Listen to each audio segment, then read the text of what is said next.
Hi everybody. This is Tracy Truax, and I think I probably renamed this. I forgot the criterion part of it, but I'm just going to go ahead and talk a little bit about the lesson plan, and then some of the differentiation or some of the adjustments. Full disclosure, this was a lesson that I'd already kind of planned on doing, but I tweaked it a little bit after our last session. And so a lot of it is very familiar because we actually all went through the process together. So I'm going to kind of speed through it maybe just a little bit. So I decided to use structured academic controversy, and I've actually used this protocol in the past with some really good success. I use it in history. It's like one of the I don't know, Sheg tools. I know Monica will know what I'm talking about here, but it's one of the Sheg tools. And so it's actually a really great way to have students dialogue rather than debate.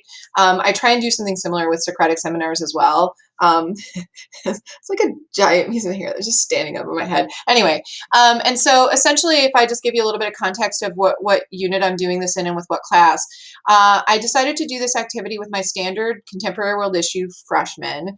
And this is my kind of, believe it or not, like my chattiest, most engaged class. So I figured if I was going to try anything in a Zoom where the kids were responsible for having a conversation where I couldn't 100% be there all the time, that this would be the class to try it in. And so the question might seem a little bit odd, but we're in a unit, we're in our culture unit. And so one of the things that we're going to have students discuss or sort of evaluate at the end of the unit is whether or not cultural change is good. Like, should we sort of embrace a global culture? Should we embrace diversity? And those two things are sometimes in opposition. And so the question that I'm having them consider for this controversy is, does the diffusion of McDonald's negatively impact society in different places? And so I wanted them to take a look at some of the other things that we had talked about. We talked about cultural landscape. So how is McDonald's changing the actual landscape of a place when it diffuses there? How is it changing what food is available to people? And how does it sort of spread American or Western values in a way that may or may not be in sync with the values of where McDonald's are spreading. So it's kind of a deeper conversation than what it sort of looks like. And also, since they're going to have to do something like this for their assessment, it's like a really good opportunity for them to start thinking through how to support arguments with evidence. And so there's that skill component there as well.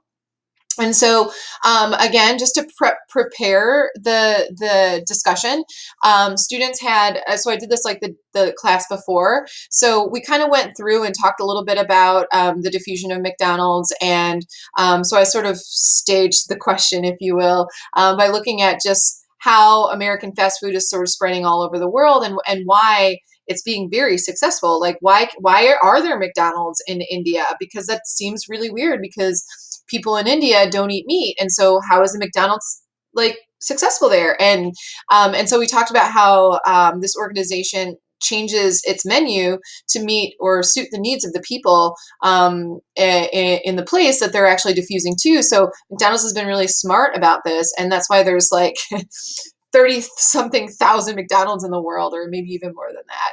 And so what the students had to do to prepare for the discussion was they had to use this note-taking sheet. All this comes from Google Classroom. They had an article that was kind of pro McDonald's, an article that was anti McDonald's, and then this little video was kind of pro and anti. So it was a good one to sort of start. I actually showed this one first, and then we filled in our charts together. And then at the end, they had to take a position on the question. So they had to collect evidence from both sides, and then they had to sort of think about what their position is. And then the next day was when we did the controversy. So this is where I set it up almost exactly like we did it in class. And so I had an opportunity for students to get together in the room and find something that they have in common with each other in the Zoom room. And then I popped them out, and we sort of had a little bit of fun with that. And that's when I realized, maybe my biggest failure this entire year, bar none, was not doing more of these ice-breaking activities to get the discussion going. As a general rule, I'm not a fan of an icebreaker if I'm kind of uncomfortable, but I also sort of saw a great deal of value when we did them together, especially in a room full of people I really don't know. And so yeah, so I'm going to really add more of that for the rest of the school year. And then if we start remote again, I'll make sure to do that as well. And then maybe even when we're in class, when groups are together, at least in the beginning of the school year, as they're getting to know each other. So this is my sheet. And this is sort of mirrored off of the SHEG website as well. So it's very similar to the organization that we did. And then this would be like so this is the instructions, of course. And then this is where they would have to be listening. So side A presents and side B takes notes, and then side B presents and side A take notes. And then the next sheet is the coming to consensus. And then after students had an opportunity to share their thinking with one another, then I had all the groups share out this sheet. So I also gave them roles like, you're the time tracker and you're the reporter. So you're going to write things down and you're going to present it. And so like they had like their individual roles. So going through the stuff that we had to look at for this part of the uh, Screencastify or the assignment, I struggle with this a little bit because honestly, most of the things that I was looking at seemed way, way more effective for in-person learning than it did for the hybrid or remote learning situation that we're in. But I was like kind of trying to think through them, and this stood out to me because of the little check boxes. So, in a way, I thought that this was kind of an interesting part of the activity. So maybe when students were in groups, they could sort of self-evaluate, like where are they using some of these stems? And then this might be a part of the assignment. And so I like it because sometimes students struggle with, like how do you ask for clarification, or when you are agreeing, or more importantly when you're disagreeing with somebody, what does that look like? And I really like the metacognitive extension stems as well, because I'd never, this is the first time I'm kind of, accountability talk stems I've seen before, but this was sort of the first time that I was seeing this middle section of the doc, and I really like it. Like, I think there probably would be more value in using something like this with a fishbowl, or like a Socratic seminar, or an inside outside circle talk or something like that. Like maybe not so much with uh, academic controversy where it's very sort of scripted in the way that the protocol works. But I really like this sheet, and I'm going to take it with me and apply it later. And then in terms of the criteria rubric, again, like I struggled with this because, like, eye contact in a Zoom room, their cameras don't even work when they are trying to speak. And so, that's obviously, this would need to be significantly altered to address the needs of our current teaching situation. But there's some pretty good stuff on here still, and I almost felt like when I saw this that this might be like a really good way for students to kind of pay attention to. Like I usually do Socratic seminars where there's an inside circle and an outside circle, and inside circle talks and outside circle sort of take notes. And I usually pair up, like you're in charge of watching this inside circle discuss.